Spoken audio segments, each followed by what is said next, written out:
제가 이렇게 생각을 해보니까요. 인천에 와서 살게 된 지가 이제 한 7, 8년쯤 되는 것 같습니다.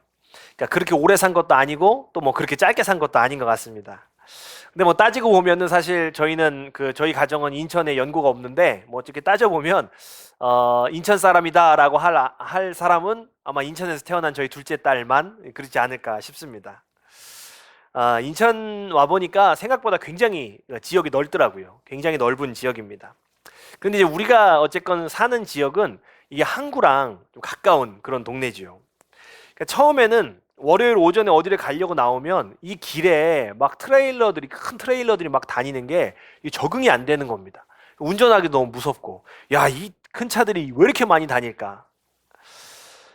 근데 이제는 이제 다 알지요. 아, 이 차들이 다 인천항을 오가는 차들이구나. 인천항에서 트레일러 이렇게 싣고 또 가고 또 도로 가지고 오고 이런 차들이구나. 이런 것을 알고 있습니다. 뭐 그러다 보니까 이제는요, 뭐 큰 차가 지나가거든 뭐 별로 낯설지 않습니다. 그냥 큰 차가 차가 휘뚱해도 아, 트레일러가 지나가는가 보다라고 하는 게 뭐 요즘의 그런 모습이지요. 지금은 이제 안 들리는데요. 이전에 살던 집에서는 새벽에 뭐까지 들리냐면 저 인천항에서 큰 배가요, 왕 하면 그 소리가 새벽에 들리는 겁니다. 처음에는 그게 백고동 소리라고 상상도 못했습니다. 근데 어느 날 보니까 정말 그게 백고동 소리인 거예요. 그래서 사실 제가 주변 친구 목사님들한테도 야, 우리 집에서 백고동 소리 들려 그러면 안 믿는 거예요. 그래도 야, 거기 도시인데 무슨 백고동 소리가 들려? 그러니까 사실 우리가 그만큼 인천항 그 항구에 굉장히 가까이 사는 사람들이고, 우리가 오늘도 뭐 알지 못하시겠지만 느끼지 못하셨겠지만 바다를 건너서 예배드리러 온 거 아니겠습니까? 우리는 뭐 항구 도시에 그야말로 살고 있습니다. 우리가 이제 살고 있는 것도 항구 도시지만 성경에도 여러 항구 도시들이 등장을 합니다. 그 성경에 나오는 대표적인 항구 도시 중에 진짜 대표적인 뭐니 해도 항구 도시는 어디냐면 바로 고린도입니다. 고린도에는요, 두 개의 항구가 있었습니다. 이 서쪽에 가면 레카에움이라는 항구가 있었고, 동쪽에 가면요 겐그리아라는 항구가 있었습니다. 이 겐그리아라는 항구는 우리가 어떻게 더 잘 알고 있냐면 사도 바울이 서원의 기간을 마치고 머리를 깎았더라, 겐그리아에서 머리를 깎았더라라고 했던 그 말씀의 이제 배경이 되는 지역이죠. 그러니까 이 서쪽에 있는 레카에움 항구를 통해서는요 스페인, 뭐 로마 같은 도시들과 이게 교역을 했습니다. 또 이 동쪽에 있는 이 겐그리아 항구를 통해서는 이집트나 동방의 나라들과 이 교역을 했습니다. 그러니까 이 고린도라는 지역은 굉장히 무역이 활발할 뿐만 아니라 정말로 서방과 동방의 사람들이 다 와서 전 세계적인 무역이 이루어지는 지역입니다. 그러니까 한마디로 얘기하면 이 고린도는요, 전 세계의 사람들이 와서 막 돈을 쓰던 그런 곳이에요. 그러니까 고린도는 정말 돈이 넘쳐나는 그런 도시였습니다. 우리가 어떤 도시를 딱 갔을 때요, 이 도시가 이 재정이 좀 넉넉한가 안 한가를 딱 알 수 있는 그 지표가 있습니다. 그게 뭐냐면 조경입니다. 조경. 도로, 조경 뭐 이런 겁니다. 그러니까 이 재정이 좀 도시가 넉넉하면은 조경이 잘 돼 있습니다. 도로가 잘 돼 있습니다. 인도도 깔끔하게 돼 있습니다. 근데 좀 부실하면 그런 것들이 잘 안 돼 있는 거죠. 저희가 이제 한동안 군목하면서 북한산 입구 쪽에 살았는데, 그 북한산 입구 앞길을 이 도로가 북한산로가 꼭 그 지자체 세 군데를 통과를 합니다. 저희 집은 양주였는데 송주 쪽에서 출발을 해서 쭉 가면 양주시를 거쳐서 고양시를 거쳐서 서울시를 통과합니다. 그 한 길을 가는데요. 그럼 이제 서울에서부터 쭉 오면 참 재밌는 게 그 도로에 벚나무가 쫙 심어져 있는데요. 벚나무가 좀 잘 가꿔져 있고 깔끔하고 또 이 봄이 되면 벚꽃이 잘 피고 하면 거긴 서울입니다. 조금 오다가 벚나무가 좀 부실해지면 고향입니다. 가지가 찢어져 있는데도 안 치우고 나무가 그냥 비실비실하고 막 죽어가고 하면 이제 우리 집 다 왔구나, 양주입니다. 이게 그 도시의 재정 상태는 도로, 조경 이런 걸 통해 사실은 알 수가 있는 거죠. 로마는요 막대한 부를 가진 제국이었어요. 그래서 로마 제국은요 뭐 사실 도로를 만드는데 뭐 아낌없이 투자를 했습니다. 아낌없이 투자를 해서 도로를 막 만들어냅니다. 얼마나 도로를 많이 만들었으면 모든 길은 로마로 통한다, 뭐 이런 말이 있겠습니까? 근데 이제 로마가 도로를 만든 데는 여러 가지 이유가 있겠지만 그 이제 핵심적인 이유는 무엇이냐면 로마 제국의 통치 방식에 있었습니다.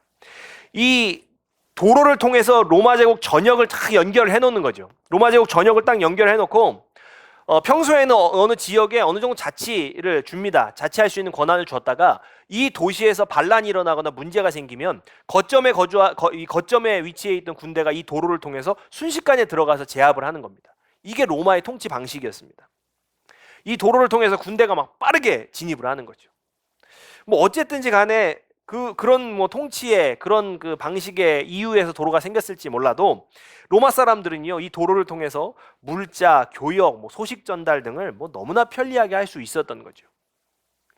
로마 본토 못지않게 고린도도요, 돈이 많았습니다. 그래서 고린도에도 도로가 잘 발달되어 있었습니다.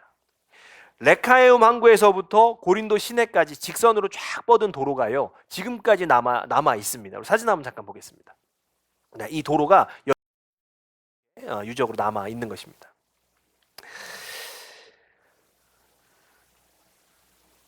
그런데 이 도로 유적을 살펴보다 보면 참 낯익은 이름 하나를 발견할 수가 있는데, 그 이름이 누구 이름이냐면 에라스도라는 사람의 이름입니다. 에라스도라는 사람의 이름 어디서 들어봤을까? 바울은 고린도에서 로마서를 기록을 하는데요, 로마서를 읽다 보면 뭐라고 이렇게 표현을 하냐면 이 성의 재무관 에라스도도 여러분에게 안부를 전합니다 라는 표현이 등장을 합니다. 여기서 우리가 에라스도라는 이름을 발견할 수 있는데, 이 사람의 이름이 또 어디에 나오냐면요, 고린도의 이 도로 유적에 보면 비문에 이 사람 이름이 나오는 겁니다. 우리 다음 사진 한번 보여주세요. 장관 에라스도가 사비를 들여 이 도로를 놓았다라고 여기 써 있는 겁니다. 지금 이 에라스도가 이 자기 돈으로 이 도로를 깔았다, 이런 이 표지석 같은 거예요. 이 비문 같은 거죠. 학자들은요, 이 에라스도와 성경에 나오는 에라스도가 같은 사람이라고 생각을 합니다. 동일한 인물이라고 생각을 하지요. 그러니까 그 고린도 교회에는 에라스도와 같이 아주 부유한 사람들이 또 있었던 거죠. 또 우리가 고린도 교회 하면 에라스도 못지않게 떠오르는 이름이 있는데 브리스길라와 아굴라입니다. 고린도 교회에는 도시의 재무관이었던 에라스도 같은 아주 부유한 사람도 있었지만, 또 손으로 천막을 만들던 브리스길라와 아굴라 같은 사람들도 동시에 존재했다는 거죠. 이 브리스길라와 아굴라가 만드는 천막은 어디에 쓰였는가라고 하면요, 이 고린도에는요, 고대에 올림픽과 정말 동등한 명성을 지닌 이스트미아 제전이라는 게 있었어요. 이스트미아 제전. 근데 이게 2년마다 고린도에서 열리는데, 이때 사람들이 많이 찾아오면 숙소가 없는 겁니다. 이 사람들에게 천막을 파는 거예요. 이 사람들에게 숙소를 구하지 못하면 그 숙소 대신에 천막을 파는 일을 이 브리스길라와 아굴라가 하고 있었던 거죠. 그런데 이제 가만히 생각을 해보면 이 천막을 만들던 브리스길라와 아굴라는 유대인입니다. 자, 그런데 천막은 뭘로 만드냐면요, 죽은 동물의 가죽으로 만들어요. 율법은요, 죽은 동물의 시체를 만지는 일을 금하고 있습니다. 그러니까 다시 얘기하면 율법을 어겨가면서 죽은 동물의 시체를 만지면서 천막을 만들고 있는 거예요. 이 천막 만드는 일은 사실 유대인들에게 율법 어긋나는 일이에요. 유대인들은 직업을 가질 때 율법에서 어긋나지 않는 직업을 가지려고 합니다. 그럼에도 불구하고 아굴라가 율법을 어기면서까지 이 천막을 만들었다? 이게 어떤 의미일까요? 아굴라의 형편이 그 일을 하지 않으면 안 될 정도로 넉넉하지 않았던 것을 의미하는 겁니다. 이거라도 할 수밖에 없는 상황, 그런 상황에 처한 게 아굴라의 형편이었다는 거죠. 가만히 고린도 교회를 살펴보면 한 도시의 도로를 자기의 사비를 들여서 만들 수 있는 그런 에라스도 같은 사람들이 존재했고, 또 먹고 살기 위해서 혐오의 시선을 무릅쓰고 생계의 터전으로 나갈 수밖에 없었던, 율법을 어겼으니까 얼마나 그 사람들이 그 유대인 공동체에서 이렇게 혐오하는 시선을 줬겠어요. 저런 걸 하고 사냐 이렇게 얘기했겠죠. 그러니까 그런 혐오의 시선을 무릅쓰고라도 생계의 터전으로 나갈 수밖에 없었던 브리스길라, 아굴라 같은 사람들도 이 고린도 교회 안에는 공존했다는 거예요. 그러니까 그런 공존의 공동체가 바로 고린도 교회였다는 거죠. 자, 그런데 어느 날 바울에게요, 이 고린도 교회 공동체에 문제가 생겼다라는 소식이 전해집니다. 사실은 고린도 교회 안에 문제는요, 한두 개가 아니었습니다. 한두 개가 아니었어요. 나는 뭐 바울한테 배웠다, 나는 아볼로한테 배웠다, 나는 직접 계시를 받는다 막 하면서요, 교회 안에 어떤 리더십에 속했느냐를 가지고 분쟁하는 문제가 막 생겼습니다. 또 음란의 문제가 있었습니다. 또 성도들끼리 법적인 문제가 생겼습니다. 고기를 먹어야 하나 말아야 되나, 이것도 문제였습니다. 예배 드릴 때 머리를 뭐 어떻게 해야 되느냐, 이것도 문제가 생겼습니다. 옷은 뭘 입어야 되느냐, 성찬을 어떻게 해야 되느냐, 아주 별의 별것을 가지고 다 분쟁하는 문제와 다툼이 고린도 교회 안에 생긴 거예요. 바울이 이 문제들에 대하여서 하나하나 답을 해주고 있는 것이 고린도 전서입니다.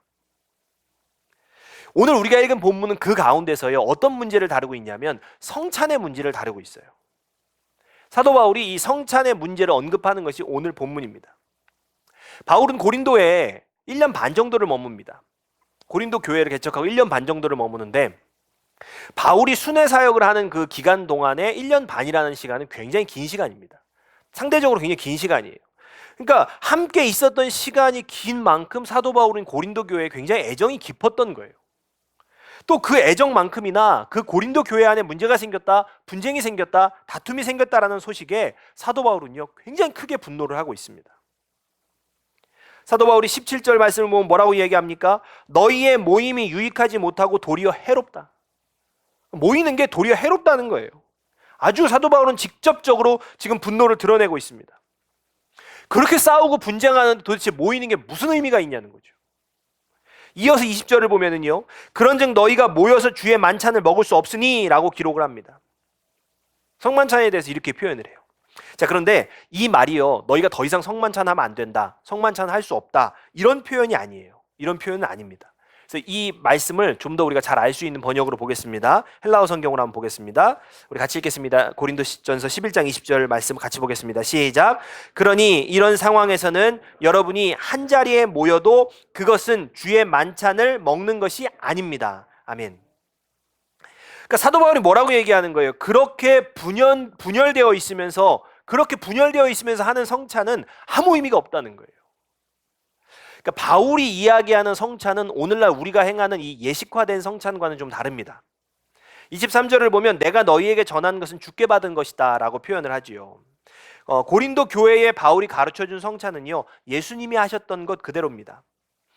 성찬은 우리가 알고 있는 이 최후의 만찬의 원형을 둡니다. 그런데 최후의 만찬은요, 사실은 유월절 식사예요. 최후의 만찬은 유월절 식사였습니다. 함께 밥을 먹고 빵을 먹으면서 포도주를 마시던 지극히 평범한 식사의 자리가 그 성찬의 원형이에요. 지극히 평범한 유월절 식사가 성만찬의 원형이죠. 자, 그런데 원형은 그냥 유월절 식사에 두고 있는 것이 아니라 예수님과 제자들의 유월절 식사에 성찬의 원형이 있는 거예요. 자, 예수님의 그 유월절 식사에는 지극히 평범한 유월절 식사와 다른 무엇이 있었습니다. 그 다른 무엇이 무엇일까? 요한복음 13장 5절, 12절, 14절, 15절 말씀 우리 좀 순서대로 한번 보도록 하겠습니다. 같이 읽겠습니다. 시작.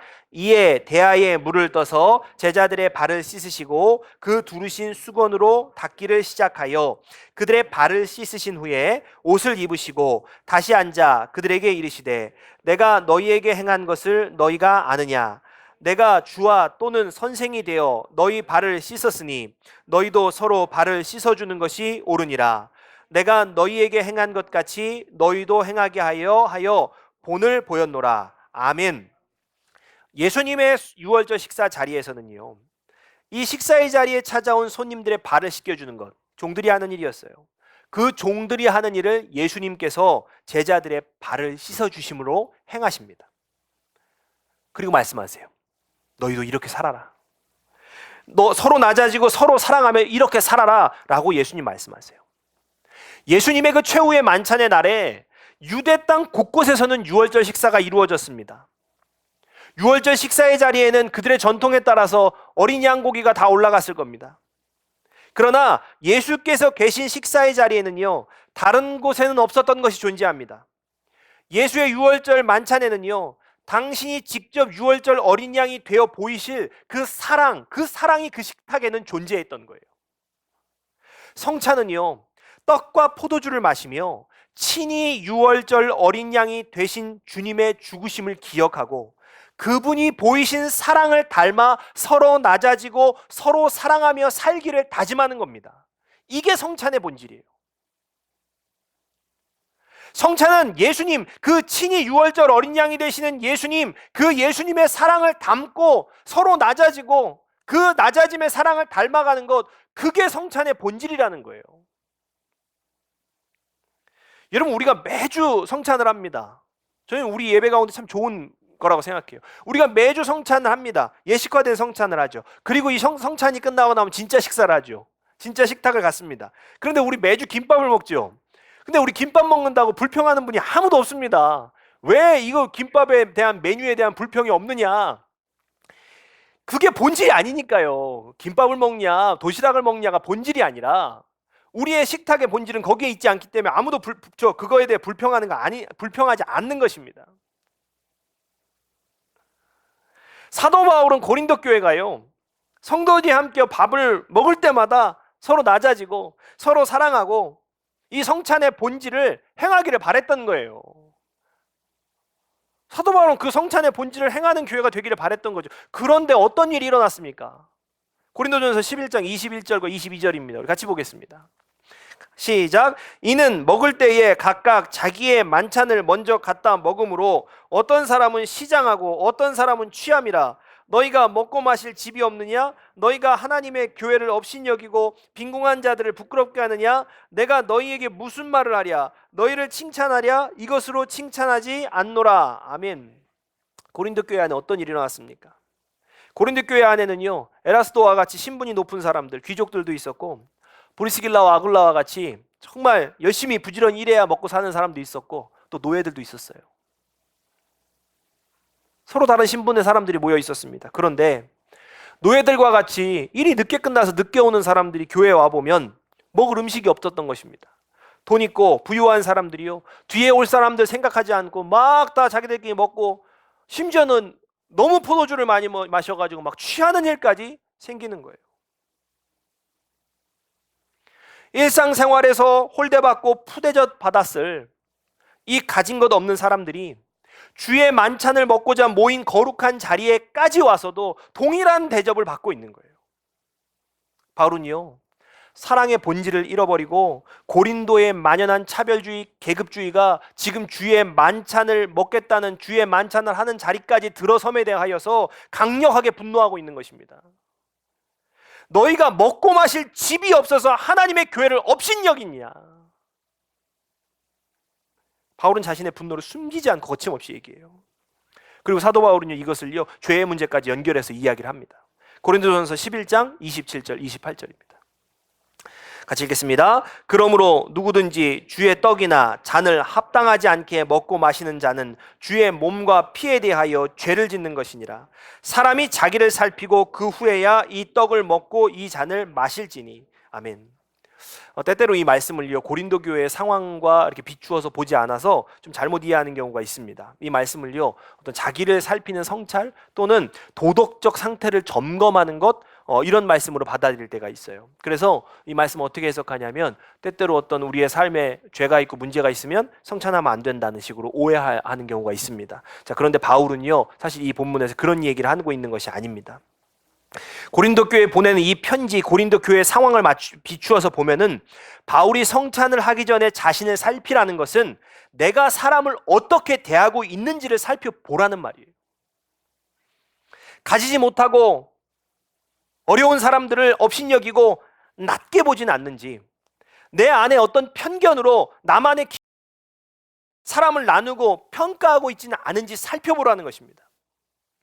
주님의 핏값으로 사신 형제를요, 내 잣대로 급을 나누는 거, 이거 진짜 죄라는 거예요. 서로 낮아지고 서로 사랑하라는 주님의 말씀을 행하지 않는 것, 그거 진짜 죄라는 거예요. 오늘 사도 바울은 그 얘기를 하고 있는 겁니다. 사도 바울은요, 인간에 대한 차별, 사람의 급을 나누고 계급을 나누고, 이게 만연한 고린도 그 사회 속에서요, 적어도 그리스도인들만은 다르기를 바랬던 거예요. 차별과 무시가 만연하는 고린도 교회의 그 현실에서, 그 고린도의 현실에서 고린도 교회 그리스도인들만큼은 정말 다르기를 바랬던 겁니다.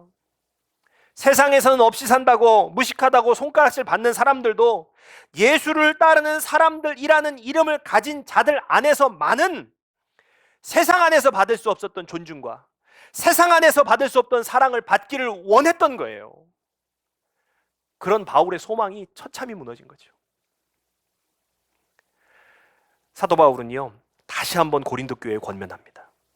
오늘 말씀을 통해서 사도 바울은요, 다시 한번 고린도 교회에 권면해요. 그러므로 서로 기다리라. 그러므로 서로 기다리라. 먹을 때 서로 기다렸다 먹어라, 단순히 그 얘기가 아니에요. 늦게 오는 사람이 기다렸다 같이 먹어라, 단순히 그 얘기가 아닙니다. 서로 형편이 다르고 신분이 서로 다를지라도 서로를 받아들이라는 말이에요. 진짜 성찬의 의미, 서로 낮아지고 사랑하는 본질을 되찾으라는 말입니다. 사실 오늘 이 메시지는요, 온갖 도덕적, 윤리적인 잣대로요, 정의와 공의의 칼날은 날카롭게 세우는데 기독교의 가장 중요한 가치인 사랑은 저버린 이 시대를 향한 하나님의 눈물의 부탁이에요. 오늘 이 메시지가 하나님의 눈물의 부탁이에요. 서로 낮아지고 서로 사랑하는 것, 어떤 편견과 차별 없이 하나의 인간 그 자체로 받아들여주는 사랑, 그 사랑의 본질을 회복하기를 원하시는 하나님의 간절한 소망의 메시지가 오늘 이 메시지입니다. 저는 오늘 우리가요, 이 하나님의 소망을 이루시는, 하나님의 소망을 이루시게 하는 그런 주인공들 되실 수 있기를 바랍니다. 여러분, 우리가 그러기 위해서는 무엇을 점검하셔야 되느냐? 우리가 일상을 살아가면서 만나는 사람들을 어떻게 대하고 있는지를 점검하셔야 돼요. 우리가 사람들을 어떻게 받아들이고 있는지, 나는 지금 그 사람들을 무엇을 보고 평가하고 있는지 우리 스스로를 살펴보셔야 합니다. 그리고 또 살피실 게 있어요. 그리고 생각해 보실 게 있어요. 나라는 존재는 하나님께서 어떻게 받아들여 주셨는가? 나라는 존재가 어떻게 하나님께 받아들여졌는가를 생각해 보셔야 돼요. 하나님께서 우리를 어떻게 받아주셨습니까? 내가 사는 집으로, 내가 입는 옷으로, 내가 타는 차로, 내 겉껍데기로 하나님 우리를 그렇게 인식하셨습니까? 아닙니다. 하나님 우리가 사는 집, 옷, 우리의 무슨 어떤 것들, 우리의 겉껍데기로 우리를 인식하지 않으셨습니다. 나라는 존재 그 자체로 그냥 받으셨어요. 내가 어떤 특별한 사람이 아니라, 내가 무슨 대단한 일을 해서가 아니라, 그냥 하나님은요, 나라는 존재 그 자체로 하나님은 받아들여 주셨습니다. 그대로 사랑해 주셨어요. 나라는 존재 그 자체만으로 충분했기에, 정말 그 충분했기에 나를 위해서요, 십자가의 달리심을 주저하지 않으셨습니다. 여러분, 우리는 그런 사랑을 받았습니다. 조건도 없이. 그냥 나라는 존재 자체를 사랑해 주시는 그 사랑을 받았습니다. 그리고 그 받은 사랑을 행하는 것이 우리가 그리스도인으로 부름 받은 이유입니다. 그래서 우리가요, 함부로 행하면 안 됩니다. 우리가 조건 없이 용납받았기 때문에 우리는 그 사랑을 행하며 사는 그리스도인 되어야 합니다. 우리가 사람이라는 존재를 진짜 사랑할 수 있는 사람 되실 수 있길 주의 이름으로 축복합니다. 우리가 좀 이런 꿈을 가졌으면 좋겠습니다. 우리 이런 꿈을 가졌으면 좋겠어요. 우리가 재산 어떻게 불릴지, 내가 미래엔 어떻게 살지, 이런 꿈에 몰두하는 것이 아니라, 내 그 겉껍데기에 대한 꿈에 몰두하는 것이 아니라, 정말 내가 어떤 편견과 차별 없이 그저 사람이라는 존재 그 자체를 귀하게 여기며 사랑하고 용납하여 받아줄 수 있는 큰 사람이 되게 해주옵소서. 우리가 좀 그런 꿈을 꿀 수 있기를 주님의 이름으로 축복합니다. 우리가 넉넉히 용납하고 넉넉히 사랑할 수 있는 큰 사람 되기를, 우리가 좀 그런 꿈을 꿀 수 있기를 바랍니다. 이것이 우리의 진정한 꿈이 되기를 바랍니다. 우리 삶에서 이 꿈을 품고 살고, 또 이 꿈이 이루어지는 공동체, 그 공동체가 우리 기쁨의 집, 우리 교회 공동체가 되기를 주님의 이름으로 축복합니다. 정말 사랑하고 넉넉히 품을 수 있는 그 사랑의 본질, 주님의 사랑을 행할 수 있는 우리 기쁨의 집 되기를 주의 이름으로 축복합니다. 우리 같이 찬양하고 기도하겠습니다.